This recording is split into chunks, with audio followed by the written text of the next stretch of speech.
mas a gente tem uma ferramenta que eu acho que 98% das pessoas hoje já têm acesso, ou pelo celular, ou em casa, que é a internet. Hoje minha aula é de fração. Para o ensino regular eu vou dar assim. Eu não sei como é que eu vou dar fração para aquele meu aluno que tem deficiência intelectual. Como é que eu vou fazer? Vai lá no Google, põe aula de fração para crianças com deficiência intelectual. Você não encontra só 1000 opções, não. Você encontra mais. Então, gente, a inclusão, ela é buscar. Quando falar aqui da ação pedagógica, é essa. É ir buscar. É realmente usar aquelas 6 horas que nós temos de planejamento e buscar. Dedicar pelo menos 30 minutos das minhas 6 horas de planejamento para planejar a minha aula normal, porque ele tem direito a ter uma aula normal, apenas de uma forma adaptada ao que ele consegue entender, ao que ele consegue absorver. A inclusão, eu vi isso conversando com as meninas, ela deu um grande passo no nosso país. O ano passado, e no nosso município também, mas vamos começar do país. O ano passado, começou no 2006, estudos para que a gente conseguisse colocar em prática e que virasse lei o estatuto no nosso país. Somente 3 países no mundo têm o estatuto da pessoa com deficiência e nós somos um deles. Inclusive somos homenageados, o Brasil, na ONU, por ter essa iniciativa. E aí de 2006 a gente tem, como também foi falado no Brasil, porque as pessoas, o Brasil falou que a maioria das pessoas que lutam pelo direito da pessoa com deficiência, ou elas sentem ou elas têm alguém na família, verdade. Um dos autores do estatuto que conseguiu colocar no Senado para ser aprovado, o senador, foi o jogador de futebol, que é senador, Romário. Ele tem um filho com deficiência. E aí ele lutou pelo estatuto, fez as adequações necessárias, levou para votação e conseguiu, no ano passado, em 2015, dia 6 de julho, aprovar. O Estatuto da Pessoa com Deficiência, ela não fala só da inclusão dentro da escola, ela não fala só da educação. O Estatuto, ele fala das leis referentes ao atendimento da pessoa com deficiência na saúde, na área social, das meninas ali do Grande Trás, fala da assistência a essas pessoas na parte de cultura e lazer também, e principalmente na área profissional. Agora, realmente é lei, com multa paga imediatamente se as empresas não contratarem pessoas com deficiência. Era só 5% que a empresa tinha obrigação. No novo estatuto, a cada 100 pessoas, 5%. Mais 100, mais 5. Mais 100, mais 5. É assim agora. Com todos os direitos, porque antes, uma grande empresa aí, que a gente sabe, a Coca-Cola, ela fazia assim, ela contratava por 3 meses para não cair, né, na lei. Aí, como experiência, botava para fora, contratava de novo, botava para fora, contratava de novo. E ela pagou uma multa milionária por conta disso. Tem que contratar verdadeiramente, com todos os direitos. E isso faz com que a gente volte de novo para a inclusão e pense: por que eu vou botar meu filho na escola? Por isso, porque hoje ele tem uma lei que ampara ele a arranjar um emprego. Não é só concurso público, não. É qualquer empresa que tenha mais de 30 funcionários, ela tem que ter pessoas com deficiência. É a lei. Senão ela vai pagar uma multa. Hoje, realmente, o Brasil acolhe as pessoas com deficiência. Hoje a gente tem motivo para fazer com que nossos filhos realmente estejam na escola, estejam se superando, estejam aprendendo.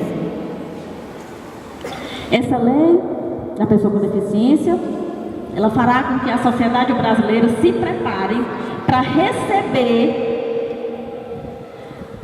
as pessoas com deficiência. E não mais como era antigamente, a pessoa com deficiência que vai se preparar para estar dentro da sociedade. Agora é o contrário. Hoje, se eu vou botar uma sala de cinema, eu já tenho que pensar para os assentos para cadeirantes. É lei, eu tenho que pensar, porque se eu não estiver lá, eu vou ser multada. Se chegar um cadeirante e quiser entrar e ele não tiver como, a empresa vai ser multada. Se eu for fazer um clube de festas, eu tenho que pensar na rampa. Hoje é lei. Hoje, pela lei, todas as universidades estão tendo uma cadeira, nem que seja com um créditozinho de 20 horas, mas tem que ter. Está dentro de todas as profissões. A lei que está aí, essa nova lei que está aí, cada dia que passa ela vem para ajudar mais, para incentivar mais a vocês, a botarem os filhos de vocês, a estimularem os alunos de vocês a se superarem. Aqui no Brasil, de acordo com o último censo de 2010, nós somos pouquíssimos. Nós, quando eu falo, são pessoas com deficiência. Nós temos no Brasil exatamente 45,6 milhões de pessoas com deficiência. É muita gente. E aí, quando a gente chega nesse número, a gente pensa assim: elege alguém? Elege. Por isso que o estatuto foi lá, aprovadinho. 45 milhões de pessoas elege sim. E eles têm direito a votar. Com a nova lei, principalmente, eles têm direito a votar. Eles têm direito a ficar com o cartãozinho do benefício deles, viu? A única coisa que a lei exige é que eles tenham um tutor, uma pessoa que esteja responsável por ele, mas ele pode ir lá no banco e receber. Nós somos 35 milhões de pessoas cegas, e a gente vê uma grandíssima defasagem quando a gente fala de livros em braille, que é a leitura para quem é cego, é em braille. A gente tem 35 milhões de pessoas e não temos na rede pública livros em braille. Eles chegam no final do ano. Quando eu estava na secretaria, no 2013, chegou em outubro os livros que deveriam ser didáticos e terem chegado juntinho com os outros. Eles chegaram em outubro. Esse ano, eu não sei nem se chegou os livros? Não tem. Então tem 35 milhões de pessoas, muitos estão dentro da escola sem os livros em braille, e é um direito deles. E não é só o livro mais não, é o livro e a máquina de escrever e a impressora. Hoje eles têm a lei do lado deles, tem que ter. Nós somos 10 milhões de pessoas com deficiência motora e somos 13 milhões de pessoas surdas no Brasil. Aí, professor, desses 13 milhões, tem alguns dentro das salas. E hoje é lei, a escola tem que oferecer a Libras, a língua de sinais, como primeira língua deles. Não é o português que é a primeira língua, não.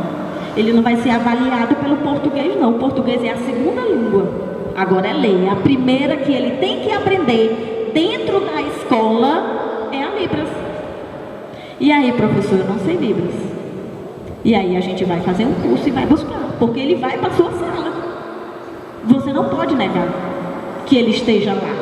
Porque se você negar, antes era multa de uma cesta básica. Se você negasse de novo, você ia ser chamado lá no juiz e ia fazer serviço público. Se você fizesse uma coisa muito grave, é que você ia ser preso. Hoje não. Você é preso automaticamente. Não tem mais multa, não tem mais cesta básica. É cadeia mesmo. Negar a matrícula de uma criança com deficiência ou discriminar ela por conta da deficiência é cadeia. Não é mais pagar a cesta básica. Com o novo estatuto é prisão mesmo, é reclusão. E nós somos 2,5 milhões de pessoas com deficiência mental. E a gente olha os números aí, bate deficiência mental com surdo, com cego. Quem é que eu tenho mais na sala de aula? Cego, surdo ou deficiente intelectual? O que as meninas do AE respondem? São deficientes intelectuais. Bem, mas eu só tenho 2,5 milhões. E eu tenho 13 milhões de surdos e eu tenho 35 de cegos. Cadê eles? Onde é que eles estão? Sabe por que eles não estão na sala? Porque não tem como eu deixar um cego lá no cantinho da sala, porque ele só é cego. Ele pensa, ele fala. Não tem como eu fazer de qualquer jeito. A escola não tem como receber de qualquer jeito. E o surdo, são 13 milhões. Por que eu não tenho tantos dentro da sala? Porque ele só é surdo, mas ele enxerga. Ele consegue exprimir as ideias dele. Ele tem opinião própria. Ele pensa. E ele exige o direito dele. Quem trabalha com surdo sabe. Eles realmente sabem o que tem direito e eles vão atrás. Não tem como fazer de qualquer jeito. Tem que botar um intérprete. É direito deles. Tem que botar um intérprete. Aí eu digo, professor, realmente, para Libras tem um intérprete, então eu não preciso saber Libras. Será? Tem como eu dar uma aula sem eu saber de que eu estou falando? Por que o meu aluno escreve daquele jeito? Porque o surdo ele não usa conectivo. Ele não diz a casa é bonita. Ele diz casa bonita ou bonita casa. Muitos deles usam o adjetivo antes do substantivo, como no inglês. Ele diz casa bonita. E eu não posso dizer que está errado, porque na língua dele é assim mesmo. Não tem como a gente fugir, gente. A inclusão está aí. A gente precisa se adaptar a ela por essas 45 milhões de pessoas que estão aí e que vão chegar para nós. Isso aí foi em 2010. Será que aumentou? Com essa zika aí que teve, com essa chikungunya aí que teve, será que aumentou? Com certeza aumentou muito. Pode ter certeza, esses nenéns que nasceram agora nessa epidemia, eles são de vocês daqui a um tempo. E aqui só tem gente jovem, só tem professor jovem. Eles vão ser de vocês com certeza. Porque está longe de se aposentar. Muito longe.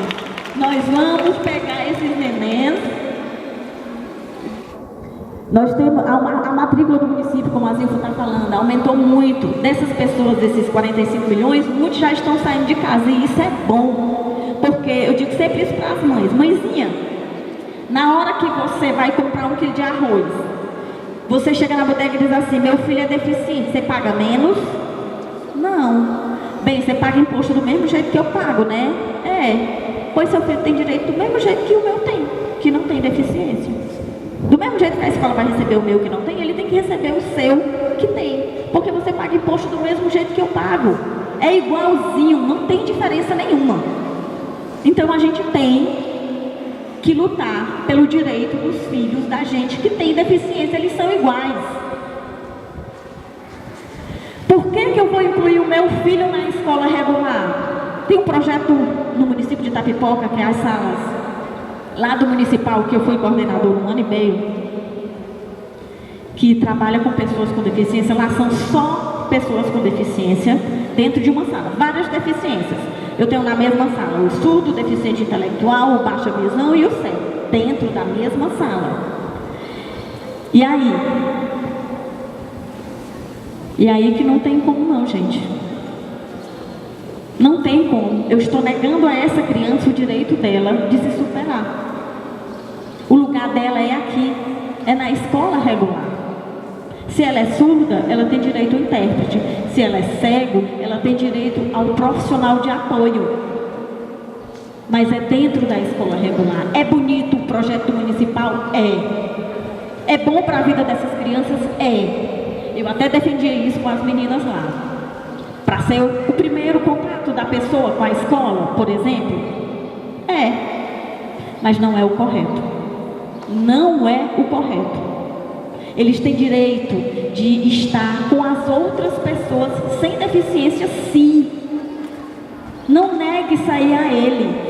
E acreditem, o preconceito só está na cabeça dos adultos. As outras crianças não recebem esses nenéns com preconceito. Pode ter certeza do que eu estou dizendo. gente vivenciou isso no municipal. Tiramos crianças de dentro das salas de deficiência, colocamos dentro todas as que tinham nosso tempo fundamental 2, todas as salas que a gente tirou eles, que estavam no nível de 6, 7, 8 e 9, colocou dentro da sala regular. Houve problema? Nunca, nenhum. Houve problema de adaptação dos meninos? Nunca, nenhum. Eu pensei até que hoje eu ia ver o Leandro aqui. Não sei se ele é aluno da escola. É? Pronto, o Leandro saiu das salas de educação especial lá só de pessoas com deficiência e foi para a sala regular. O Leandro é outro Leandro. Outra pessoa. A Tânia Mara foi outra pessoa. No quinto encontro, eu tive a oportunidade de ouvir o relato de uma mãe de uma criança com deficiência que estudava no municipal, que eu chamei ela no final do ano e disse: sua filha, bote na escola regular, que ela tem capacidade de estar lá, que é lá o lugar dela. E ela veio dar um depoimento e dizer: muito obrigada, minha filha foi muito bem recebida. E isso é gratificante demais, gente. Muito gratificante. Por que eu devo incluir meu filho? Bem, porque a lei assegura a ele que as escolas não podem negar em receber a matrícula dessa pessoa com deficiência, porque é obrigatório oferecer aos alunos com deficiência material adaptado. Se ele é surdo, ele tem material em Libras. Se ele é cego, ele tem material em Braille. Se ele é deficiente intelectual, ele tem direito ao material prático, porque ele aprende na vivência. Ele aprende tocando, ele aprende fazendo. O intelectual é assim, ele não consegue abstrair como nós, ele está ainda naquela fase do concreto, assim ele consegue aprender. Porque para os surdos agora eu tenho a obrigação do ensino da Libras e para os cegos eu tenho a adoção do sistema Braille. Por isso eu tenho que colocar meu filho na escola regular, por isso lá é o lugar dele. Aqui não dá para vocês verem muito bem, ficou claro, mas tem alguns materiais tirados, as fotos, todas que vocês vão ver aqui, são das salas de AE do município de Itapipoca. Como é que as meninas fazem? Eu não tenho cego, eu não tenho nada em Braille. Eu vou lá e confecciono. Eu tenho um surdo, eu não tenho nada em Libras. Eu vou lá na internet, eu imprimo e coloco lá para eles. E ofereço a eles o que eles têm direito. Tem uma pessoa, a Lilian Souza, que ninguém pode abrir uma garrafa perto dela. Se descuidar, a tampa se some, você não tomou nem o primeiro gole d'água. Porque ela usa as tampinhas e faz inúmeros jogos para os meninos e eles se encantam. Não precisa você gastar o seu salário todinho na sala de AE, não. Só precisa você tirar um tempinho, se dedicar um pouquinho e você dá a essas crianças que você atende material adaptado, que é um direito deles. O que a escola deve oferecer para acontecer a inclusão? Ela tem que ter currículo adaptado, não é mudar não. Se eu estou dando fração, para ele eu vou dar só 1 mais 1. Não, eu vou dar fração de uma forma que ele consiga entender. Se eu estou dando substantivo, eu vou dar para ele só o alfabeto. Não, você vai dar substantivo de uma forma que ele consiga entender. Adaptar o currículo não é eu diminuir a criança e não dar a ela a oportunidade de se superar. Não, ele não conhece nem o número, então por que eu vou dar fração a ele? Às vezes a gente até se engana.